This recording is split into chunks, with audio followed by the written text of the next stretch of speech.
ค่ะข้าวใจหนุ่ม ข้าวยี่ขมิ้นค่ะ เมื่อไหร่ข้าวเดี๋ยวมาเฮ็ดนี่ลอกไล่การเฮ็ดหมาหมงซานในข้างนอก เอาค่ะ กิริยามันมีสังคองไหนเข้ากับตัวจ้องกันค่ะ ค่ะ ครับในก็เดี๋ยวมีผู้กำแถมมาเหมือนเจ้าหนังส่วนน้องผงไก่ไต้อ่อนในข้างนอกแล้วก็เดี๋ยวมีเหมือนเจ้าหนังคือในข้างนอกของปลาแล้วก็หมกพีดค่ะแล้วก็เกลือหวานในข้างนอกแล้วก็จะมีน้ำปลาข้างนอกก็สิ่งที่หลำลองที่สุดก็ที่มันขันอะไรก็คือที่เป็นหมะม่วงในข้างนอกครับ อ๋อค่ะเงาลายเบเจอร์หนึ่งหน้าก็มาเด็กกับเฮ็ดจ้อมกันค่ะมาค่ะตั้งสุดปอกหมักโมงเลยค่ะเนาะมาปอกกับจ้อมกันค่ะ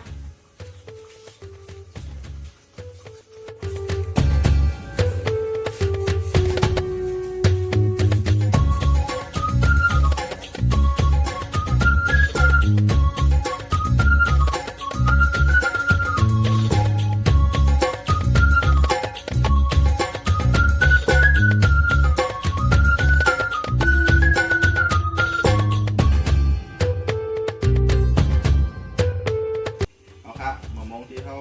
ในหางยันไว้ก็เขากับเทศลองมดใส่มายาวในขนอกกำลังเขาใส่มาขั้นตอนที่ภาคเอาในขนอก ค่ะมาช่วยจ้อมกันค่ะ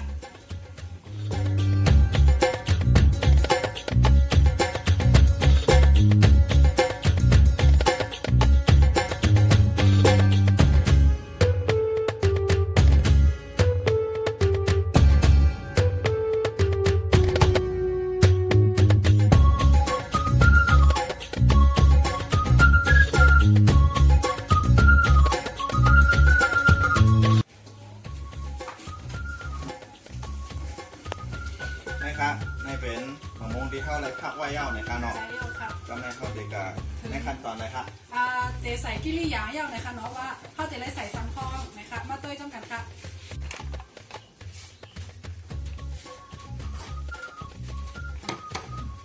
มันด้านสุดใส่คือครับ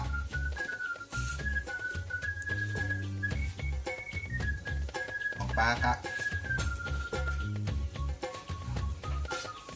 หมกพริกครับ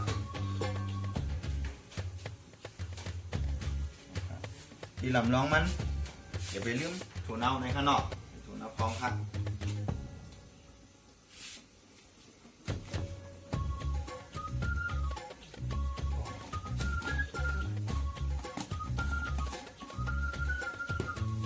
แล้วก็เกลือหวานครับใส่นิดนึงครับ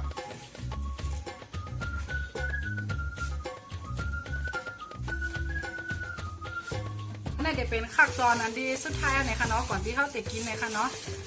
นี่ก็เขาก็ใส่ถุงเสื้อซึ่งมือในค่ะเนาะลองเขาจะเป็นลองมุดไซส์ในค่ะนะแล้วก็ข้นกับข้นมากเลยค่ะก็ต้องเข้ากันแล้วก็กินไรนะคะก็ว่าเดี๋ยวใจปีนหนุ่มไหมคะนะเป็นก้นจิ้มได้ค่ะ น้ำลายคุณอ่ะทำหมดเลย ค่ะเข้ากันเยอะค่ะ โอเคอันนี้ก็ย่อตัวดีง่ายมองข้างนอกแล้วในเขาจะมาจิ้มด้วยหมูหมกซาเฮ้าในข้างนอก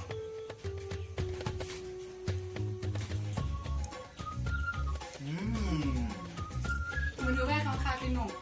แช่มเนาะ ชอบหรอ ค่ะเมื่อในข้าวก็จะมีแขกขับตอนมากเลยค่ะเนาะมาจิ้มของโมงซาของเข้าหน่อยค่ะเนาะยิ้มจมหักตอนยิ่งหมวยอ่อนค่ะ จบกับตัวมันของเรา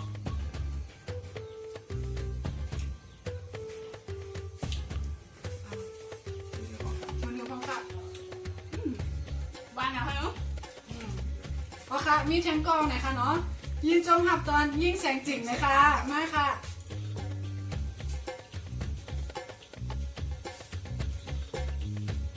มันดูไม่พองค่ะบาดเต้ค่ะเนาะโอเคจมยังค่ะ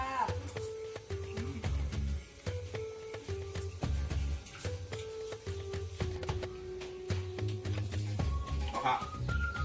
วันเมื่อไหร่หมูหมกซาเฮ้าเนี่ยก็เจ้าโตกาวเนี่ยข้างนอกก็หวานเด็ดๆสมเด็ดๆข้างนอกก็สาวว่าพี่น้องเขาถูกใจเนี่ยก็ย้อนกดไลค์กดแชร์บันที่หนึ่งในข้างนอกก็วันเมื่อนาเขาขาดเต็มมาเฮ็ดปันลองเมนูหรือว่าตั้งกินเมนูคือนั่นไปตัวกันตั้งนานในข้างนอกครับเมื่อไหร่ไม่สูงก็ครับ